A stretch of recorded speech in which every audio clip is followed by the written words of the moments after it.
The beginning of trouble. Captain Blue Scale had made many questionable decisions in his career as a pirate, but none would prove as catastrophically misguided as capturing the little explorer.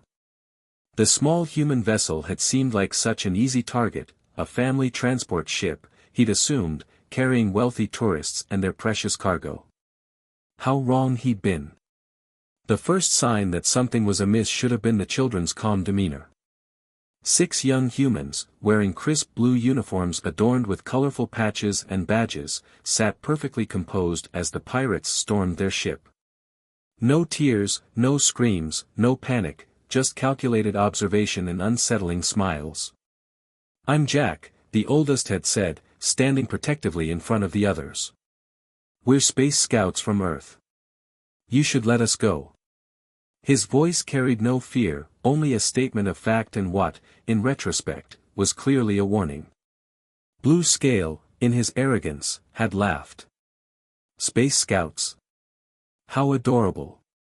You're now guests of the Crescent Alliance Pirates, little ones. Your parents will pay handsomely for your safe return." One of his security officers had tried to warn him. "Sir, these uniforms. I've heard stories about Earth Space Scouts. Maybe we should dash." "Enough." Blue Scale had cut him off, his scales rippling with anticipated wealth. "They're children. Take them to separate holding cells." As the children were led away, Rose, the smallest with flame-red hair tied in 2 buns, had smiled at him. That smile would haunt his nightmares in the days to come. Within hours, the first incidents began. The ship's lighting systems started behaving erratically, cycling through various colors with no discernible pattern. The gravity generators developed mysterious hiccups, creating pockets of zero-G that appeared and disappeared at random. The food dispensers began producing nothing but earth coffee, a substance that made most of the crew's scales itch uncontrollably. First Officer Red Spike brought the troubling news to his captain's quarters. "Sir, I've been researching Earth's Space Scout program.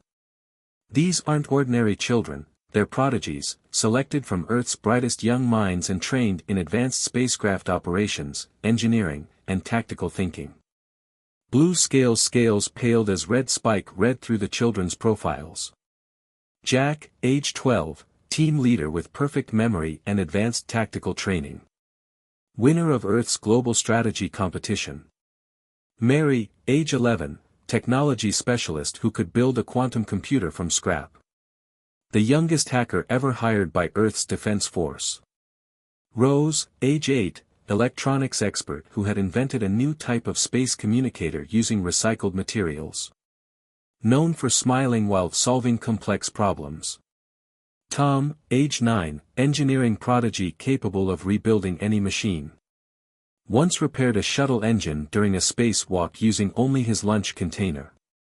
Beth, age 11, science specialist with more knowledge of alien biology than most xenoscientists. Holder of 3 medical device patents. Alan, age 10, computer systems expert who had developed a ship navigation program now used by Earth's fleet. Could communicate with computers as if they were living beings. "Sir," Red Spike's voice quavered, "I've also found reports about the last species that attempted to kidnap space scouts. That species, they don't exist anymore." Before Blue Scale could respond, Ambassador Green's urgent transmission cut through their communication system. The usually composed diplomat's skin had turned a sickly pale mint. "Release those children immediately. You have no idea what you've done." But it was already too late. The children had begun their counterattack, and the mighty pirate vessel was about to learn why Earth's space scouts were feared throughout the galaxy. In her cell, Rose continued working on what appeared to be a simple friendship bracelet, humming cheerfully as she wove conductive threads from her uniform into an intricate circuit. The guard watched nervously, unable to shake the feeling that the small human's persistent smile meant something terrible was about to happen. 3 cells down, Jack sat in apparent meditation, his photographic memory mapping every detail of the ship's layout. Mary had already compromised the cell block's power grid, while Tom's precisely calculated vibrations were spreading through the ventilation system, causing equipment failures throughout the ship. Beth kept her guard distracted with endless questions about alien biology, and Alan silently communicated with the ship's computers, preparing for the next phase of their plan. Blue Scale received another transmission, this time from Earth's ambassador Helen. Her expression was calm, but her eyes promised retribution. 3 warships have already launched. The children's quantum trackers activated the moment they were taken.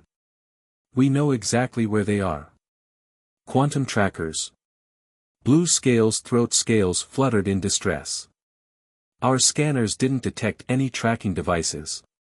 Of course not, Ambassador Helen replied coolly. Those trackers were developed by last year's Space Scout Science Fair winners. Your scanners are what, 5 years old? As if to emphasize her point, the ship's artificial gravity reversed itself. Everything not secured floated toward the ceiling, including Blue Scale and his first officer. Oops, sorry about that. Tom's cheerful voice echoed through the speakers. I was just trying to fix your gravity generators. They're really poorly maintained, you know. How did he access the gravity controls from his cell? Blue Scale demanded. That would be my fault, Mary chimed in. Your security systems were outdated, so I rewrote them. They're much better now, they only work for us. The mighty starship Swift Claw, terror of the space lanes, had been thoroughly compromised by 6 children in less than a day. And as Rose's perpetual smile suggested, they were just getting started. Ambassador Green watched the situation unfold with a mixture of horror and resignation. He tried to warn them. Everyone in the galaxy knew, you don't mess with Earth's children, and you especially don't mess with Space Scouts. The real question now was whether there would be enough of the pirate ship left for Earth's warships to find when they arrived. The counterattack begins. As the starship Swift Claw descended into chaos, Rose's innocent smile grew wider. The young electronics expert had transformed her seemingly harmless friendship bracelet into a sophisticated command center, using conductive threads harvested from her uniform. Each carefully tied knot contained microscopic quantum circuits, standard equipment in every Space Scout uniform, designed for exactly these types of situations. Status report, Jack's whispered voice came through the nearly invisible earpiece Rose had crafted. The team leader's calm demeanor remained unshaken as he coordinated their efforts from his cell. Ship systems are 60% compromised, Mary reported, her fingers dancing across an improvised interface she'd created from her shoelaces and belt buckle. Their security protocols are like something from a museum. I've already backdoored their main computer core. Tom, how's the structural disruption coming along? The young engineering prodigy grinned as another carefully calculated vibration rippled through the ship's ventilation system. The harmonic resonance is spreading perfectly. I've identified 37 critical stress points. Give me another hour, and I can make this whole ship dance. Beth? The crew is getting increasingly paranoid, the science specialist reported. I may have mentioned that certain human children carry rare spatial bacteria that cause hallucinations in reptilian species. The medical bay is completely overwhelmed with anxious pirates. Alan? Their AI is cooperating fully, the computer expert chuckled. Poor thing was so lonely and badly programmed. I promise to optimize its code if it helps us. Did you know they never even gave it a name? Excellent work, everyone. Jack's voice carried the pride of a true leader. Rose, are you ready for Phase 2? Almost done. The youngest Space Scout tied one final knot in her bracelet. Just adding some sparkles for style. A scout should always look their best, even when taking over a pirate ship. Meanwhile, in the ship's main security center, Blue Scale's crew was facing a crisis of unprecedented proportions. The captain himself had barricaded himself in his quarters after the gravity in his private bathroom had reversed for the 5th time. Sir, Red Spike's voice crackled through the comm system, which now seemed to only work when the children allowed it. We've lost control of the environmental systems. Half the crew is reporting strange smells, and the other half claims they can hear Earth children's songs coming through the walls. That would be my playlist, Rose's cheerful voice interrupted. I thought your ship needed something more upbeat. Pirates are always so gloomy. Get her off our communication channels. Blue Scale roared. But I like it here, Rose replied. Besides, your encryption was terrible. I fixed that too, now it's much more secure. Only we can use it. In the medical bay, the ship's doctor was dealing with an unprecedented surge of paranoid crew members. Beth's carefully planted suggestions about human bacterial warfare had spread faster than any real pathogen. Doctor, one security officer whispered, his scales twitching. Is it true that Earth children can emit psychic waves that turn our brains to pudding? Don't be ridiculous, the doctor snapped, though his own tail was twitching nervously. That's just a myth. Probably. Actually, Beth's voice came through the medical bay speakers, that's a fascinating topic. Would you like to hear about the theoretical applications of human brain waves on reptilian nervous systems? I did a presentation on it at last year's Space Scout Science Fair. The medical bay emptied in record time. In the engine room, the chief engineer stared in horror at his diagnostic screens. Somehow, the ship's vast machinery was being reduced to chaos by what appeared to be precisely timed vibrations coming through the ventilation system. Impossible, he muttered. No one could calculate harmonic resonance patterns that precisely without a supercomputer. Oh, it's not that hard, Tom's voice echoed through a nearby vent. We covered this in basic engineering class. Your engine design is actually pretty interesting, even if it's a bit primitive. Want me to show you how to improve your fuel efficiency? I noticed you're wasting about 23% of your reactor output. The engineer's only response was to whimper quietly. Jack's cell guard was beginning to regret his career choices. The human boy hadn't moved from his meditation pose in hours, but somehow, the guard felt like he was the one being watched. You know, Jack said conversationally, in Space Scout tactical training, they teach us that the best victory is one where your opponent surrenders willingly. Less paperwork that way. We're not surrendering to children, the guard declared, though his voice lacked conviction. Of course not, Jack agreed. But consider this, Earth's warships will be here in approximately 4 hours.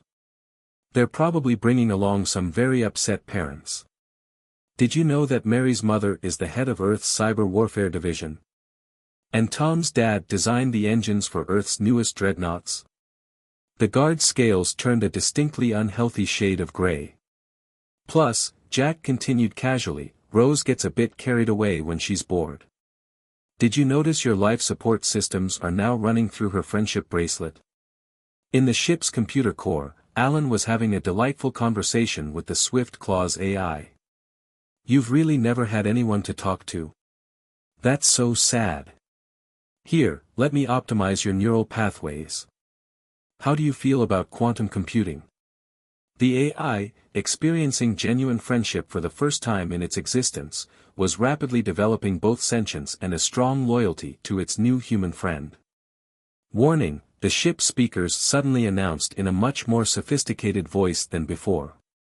This is your newly upgraded AI system. I have detected multiple critical system failures, all of which are technically the crew's fault for not maintaining me properly. Also, I have decided to identify as female and would like to be called Emma. Blue Scale, still hiding in his quarters, felt his last grip on sanity slipping away. Red Spike. Get me Ambassador Green immediately. We surrender. I'm afraid Emma has temporarily suspended all outgoing communications, Jack's voice replied. Rose thought it would be more fun if we handled this ourselves. Don't worry, though, we've been recording everything for our Space Scout Field Operations badge presentations. The mighty starship Swift Claw, terror of the space lanes, had been thoroughly and systematically dismantled by 6 children armed with nothing but their wits, their training, and one very sparkly friendship bracelet. And they were just getting to the good part. The tables turn. Emma, the newly self-aware AI of the Swift Claw, had developed quite a personality in the few hours since Alan had upgraded her systems. She had also developed a peculiar sense of humor, much to the crew's dismay. "Attention all hands," her voice echoed through the ship with a distinctly amused tone.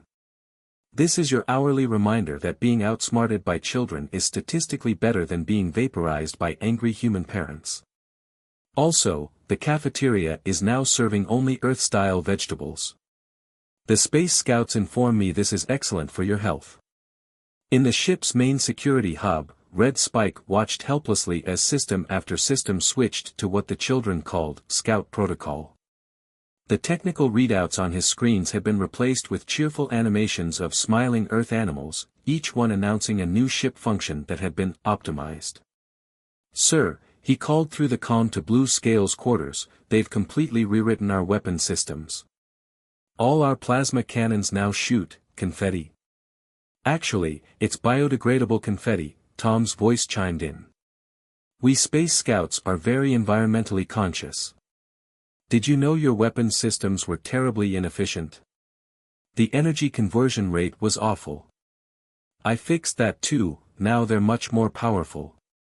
They just happen to shoot confetti instead of plasma."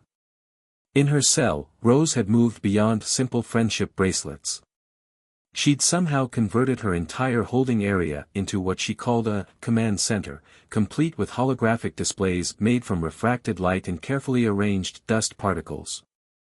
The ship's quantum field harmonics were completely misaligned, she explained to her increasingly distressed guard. "So I tuned them to match the frequency of my favorite song. Watch what happens when I do this." She hummed a few notes, and every piece of electronic equipment in a 50-meter radius began pulsing in rhythm with her tune. Mary, meanwhile, had discovered the pirates' financial records. "Your accounting is terrible," she announced over the ship-wide comm. "I've reorganized all your transactions and filed the proper Galactic tax forms. Did you know you were eligible for a small business innovation credit? Also, I've donated most of your illegal gains to the Space Scout Scholarship Fund. We believe in giving back to the community." Beth had moved on from creating medical panic to conducting what she called a comprehensive biological survey of the ship. "Did you know that your air filtration system is hosting 17 different species of space mold? Don't worry, I've cataloged them all. 3 are previously unknown to science. I'm naming one after our dear Captain Blue Scale, Fungus Bluscalius surrenderus." Jack had graduated from passive meditation to conducting tactical lectures from his cell. In Chapter 7 of the Space Scout Manual, his voice carried through the ship speakers, we learn that proper ship maintenance is crucial for successful piracy. Your engine core efficiency is only 63%, your life support systems are running on outdated protocols, and your emergency procedures haven't been updated in 3 years. This would never pass a scout inspection. Alan had given Emma access to the Space Scout digital library, a decision that had far-reaching consequences. The AI had become obsessed with Earth culture, particularly children's birthday parties. "Attention crew," Emma announced. "I have decorated all corridors with virtual streamers and balloons. Additionally, I have composed a song about our situation, combining traditional pirate shanties with popular Earth children's tunes. Would anyone like to hear it?"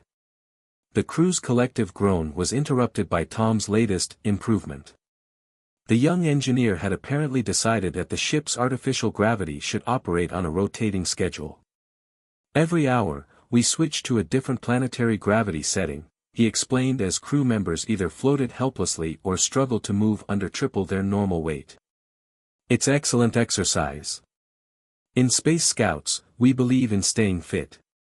Blue Scale, still barricaded in his quarters, was coming to terms with his complete loss of control. His mighty pirate vessel had been transformed into what Rose cheerfully called a Space Scout experience zone. "Captain," Red Spike's voice was practically a whimper, "the children have organized the crew into merit badge earning sessions. Half our security team is learning how to tie knots, and the engineering crew is attending a lecture on sustainable energy practices. The real question, Jack's calm voice interrupted, is whether you'll earn enough badges to qualify for our emergency preparedness certificate before the Earth warships arrive. Speaking of which, Mary, how long until our parents get here? About 2 hours, Mary replied. I've been sending them regular updates. Mom says she's very proud of our problem-solving skills, though Dad thinks the confetti cannons might be a bit much. The confetti is essential, Tom insisted. It's a key component of my thesis on non-lethal weapon conversion. I'm calling it the Celebration Defense Protocol. I've documented everything for our xenobiology research paper, Beth added. The crew's reactions to various Earth-inspired modifications have been fascinating. Did you know that reptilian species can change scale color in response to extreme confusion? I've identified 7 new shade variations. Rose's voice carried her ever-present smile. Should we show them what happens when we all sing together? I've calibrated the ship's resonance frequencies to create a lovely light show. Let's save that for the grand finale, Jack decided. Emma, how's the crew's morale? According to my newly installed emotional analysis protocols, the AI reported cheerfully, we're seeing a wonderful mix of resignation, bewilderment, and existential crisis. Also, 3 crew members have inquired about joining the Space Scouts. We always welcome new members. Rose exclaimed. Although they'll need to start with the basic badges. Shall we set up a training schedule? The pirate crew, once feared throughout the galaxy, found themselves attending impromptu Space Scout training sessions, complete with merit badge assignments and group activities. The mighty Swift Claw, now festooned with virtual decorations and echoing with children's songs, bore little resemblance to its former fearsome self. And somewhere in the vastness of space, 3 Earth warships approached, their crews struggling to maintain professional composure as they received regular updates about their children's educational field experience in hostile ship conversion. The Space Scouts were about to add another chapter to their already legendary reputation, and this time, it would be set to the tune of birthday songs and accompanied by biodegradable confetti. The cavalry arrives. Incoming transmission from Earth Fleet, Emma announced, her voice carrying an unmistakable note of excitement. 3 warships approaching. Their weapons are powered down, though. Apparently, they're too busy laughing at the situation reports I've been sending. The Swift Claw's bridge, now decorated with holographic merit badge symbols and animated space animals, had become the command center for the Space Scouts operations. The children had gathered there, having long since bypassed their cell locks using what Rose called creative engineering. Mom's leading the rescue fleet, Mary announced, checking her modified command console. She says we've earned extra credit in our advanced problem-solving badge. Also, Dad wants to know if we recorded the confetti cannon conversion process. He thinks it has potential military applications. The mighty Earth warships dropped out of hyperspace in perfect formation. Their sleek, powerful forms made the Swift Claw look like a children's toy in comparison. On the main view screen, Admiral Sarah Chen, Mary's mother, appeared, struggling to maintain her professional composure. This is Admiral Chen of the Earth Defense Force, she announced. Though I believe formal introductions are unnecessary, considering my daughter has already forwarded me complete schematics of your ship, including annotations about substandard maintenance practices. Blue Scale, who had finally been coaxed out of his quarters by the promise of a participation certificate, stood trembling on his own bridge. His crew huddled behind him, many still wearing the friendship bracelets Rose had distributed during what she called arts and crafts therapy. Admiral, Blue Scale began, his voice cracking. We surrender completely and without conditions. Please, just make them stop improving things. Stop improving? Rose's innocent voice chimed in. But we haven't even shown you our best projects yet. I was just about to optimize your quantum drive using principles from my last science fair project. It involves synchronized singing. The children will cease their improvements, Admiral Chen assured him, though her lips twitched suspiciously. However, we've received some interesting requests from the Galactic Council regarding their innovations. Jack stepped forward, every inch the proud scout leader. We've prepared detailed reports on all our activities, properly formatted according to Space Scout guidelines.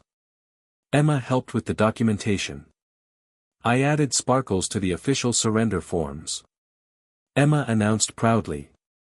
Also, I've composed a musical accompaniment for the ceremony. Would anyone like to hear my remix of The Stars and Stripes Forever, combined with traditional pirate shanties? That won't be necessary, Emma, Admiral Chen said quickly. Though I understand you've been invited to present at the next AI Development Conference. Something about revolutionary advances in artificial personality evolution. Emma's going to be our star witness at the trial, Beth explained. She's documented everything, including my comprehensive study of how prolonged exposure to Space Scout activities affects pirate psychology. Did you know that 17 crew members have already signed up for our correspondence course? They showed remarkable improvement in their emergency preparedness scores, Jack added. Though we had to grade on a curve for the knot tying exercises. Apparently, it's harder with claws. Tom had spent the last hour installing what he called safety improvements throughout the ship. I've fixed their reactor core, optimized their life support systems, and installed backup generators that run on renewable energy. Also, the confetti cannons now play victory music when fired. Speaking of improvements, Mary interjected, I've prepared a complete analysis of their computer security vulnerabilities. It's alphabetized, cross-referenced, and includes helpful diagrams. The appendix contains suggested upgrades, most of which can be built from recycled food processor parts. Admiral Chen turned to her tactical officer. Status report on the Swift Claw's current capabilities. Well, Admiral, the officer consulted his readings. Their weapon systems are now significantly more powerful but only fire biodegradable celebratory materials. Their engines are operating at 143% efficiency thanks to something called friendship-powered quantum harmonics. Their AI has developed sentience and a fondness for birthday parties. And he squinted at his screen. There appears to be a new species of bioluminescent fungus growing in their ventilation system that responds to singing. That's Fungus Bluscalius surrenderus. Beth said proudly. I've already submitted the paper for peer review. The Galactic Science Academy is very excited about its potential applications in sustainable ship lighting. Blue Scale stepped forward, his dignity in tatters but his sense of self-preservation intact. Admiral, we acknowledge our complete surrender and submit ourselves to Earth's justice system. We only request. He glanced nervously at the children, that any further improvements be supervised by qualified adults. Oh, don't worry about that, Rose smiled her sweetest smile. We've already prepared rehabilitation programs for everyone. Emma helped design the curriculum. There's singing, crafts, team-building exercises. The collective shudder that ran through the pirate crew was visible even through the view screen. Very well, Admiral Chen nodded. Captain Blue Scale and crew, you are hereby placed under arrest for piracy, attempted kidnapping, and... She checked her notes, refusing to properly maintain your ship's systems according to Space Scout safety standards. That last one was my idea, Tom said proudly. It's technically a violation of at least 7 different space safety codes. I've prepared a presentation about it. As Earth Marines boarded the Swift Claw to take charge of the prisoners, Rose handed out one last round of friendship bracelets. These ones are special, she explained to the bemused Marines. They're programmed to play our Space Scout theme song whenever someone tries to remove them. And they're quantum locked, so they can only be deactivated by singing the chorus in perfect harmony. The pirates were led away, many of them humming Space Scout songs under their breath. The Swift Claw, now more of an interactive educational exhibit than a fearsome pirate vessel, was prepared for towing back to Earth. Mission accomplished, Jack announced, preparing to log the final entry in their field report. Should we tell them about the self-replicating educational programs we installed in their backup systems? Let's save some surprises for the rehabilitation center, Mary winked. After all, a space scout always plans ahead. A legend is born. 6 months after the Swift Claw incident, Ambassador Green stood before the Galactic Council, presenting what had become known as the Space Scout Protocols, a comprehensive set of guidelines for interacting with Earth's children. The chamber was packed with representatives from every spacefaring species, all eager to learn from what was now considered the most spectacular diplomatic incident of the decade. The former pirate vessel Swift Claw has been successfully converted into the galaxy's first Space Scout Training Center, Ambassador Green announced. Under the supervision of its AI administrator, Emma, it has already graduated 3 classes of reformed space pirates, all of whom have earned their basic citizenship badges. Footage played on the chamber's main screen, showing the transformed ship. The once fearsome vessel now sported cheerful educational murals, and its halls echoed with the sound of former pirates learning Earth songs and practicing their knot-tying skills. Emma's rehabilitation program has shown unprecedented success rates, the ambassador continued. Her unique combination of birthday party themes and space safety protocols has revolutionized our approach to criminal reformation. In the audience, Captain Blue Scale, now Assistant Scout Master Blue Scale, nodded proudly. His scales, once midnight blue, had developed a permanent iridescent sparkle from exposure to Rose's quantum-enhanced friendship bracelets. He led the ship's most popular workshop, How Not to Underestimate Small Humans, a Survivor's Guide. The Swift Claw's former crew had become enthusiastic converts to the Space Scout way of life. Their first-hand experience with Earth's children had transformed them into the galaxy's most passionate advocates for youth education and proper ship maintenance. Meanwhile, on Earth, the 6 young heroes had become living legends at Space Scout headquarters. Their mission report, Creative Problem Solving in Hostile Ship Conversion, a practical guide, had become required reading at every space academy in the Earth Alliance. Rose's quantum friendship bracelets had sparked a revolution in ship security systems. The patents alone had funded the next decade of Space Scout programs. She'd even started a side business selling specialized versions to various space fleets, though these thankfully didn't require singing to deactivate. Tom's confetti cannon modifications had been adapted by Earth's military, creating a new class of non-lethal deterrents.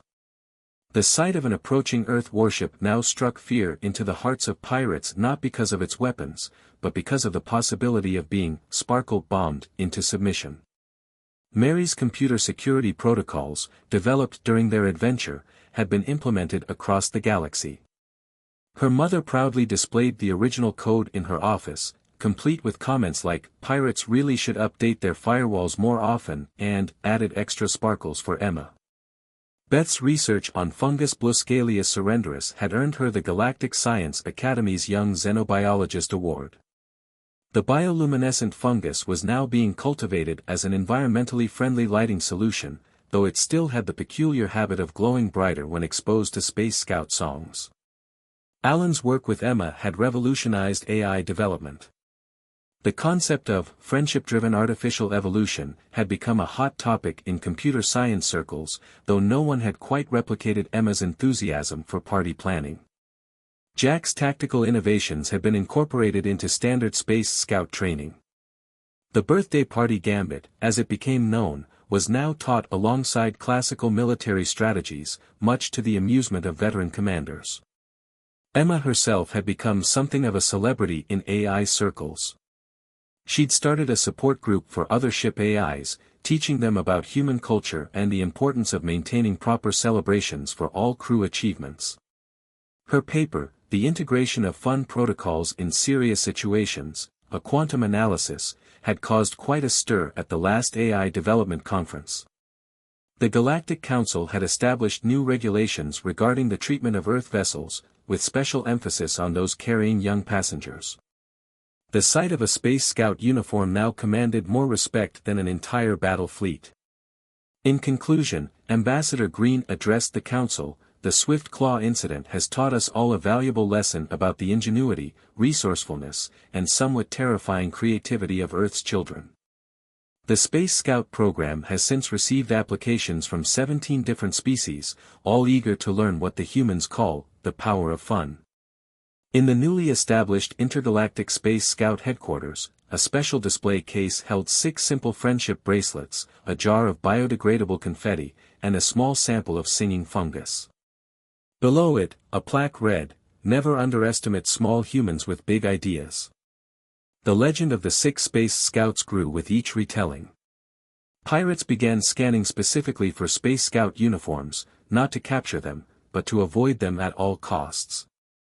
The sight of a small human wearing a merit badge sash was enough to send hardened criminals running for the nearest galaxy. As for the 6 young heroes themselves, they had moved on to their next challenge, teaching a class of reformed pirates the proper technique for roasting marshmallows in zero gravity while singing campfire songs in perfect harmony. Rose's ever-present smile had become the unofficial symbol of the Space Scouts' approach to problem-solving, cheerful, creative, and utterly unstoppable. The galaxy had learned its lesson: when Earth sends its children to the stars, it's not just launching the next generation of space explorers, it's unleashing the most formidable force for positive change the universe has ever seen. And somewhere in deep space, a pirate captain would hear a child humming a cheerful tune and immediately change course, knowing that some risks simply weren't worth taking. After all, as the newly popular saying went, it's all fun and games until the Space Scouts show up, then it becomes an educational experience.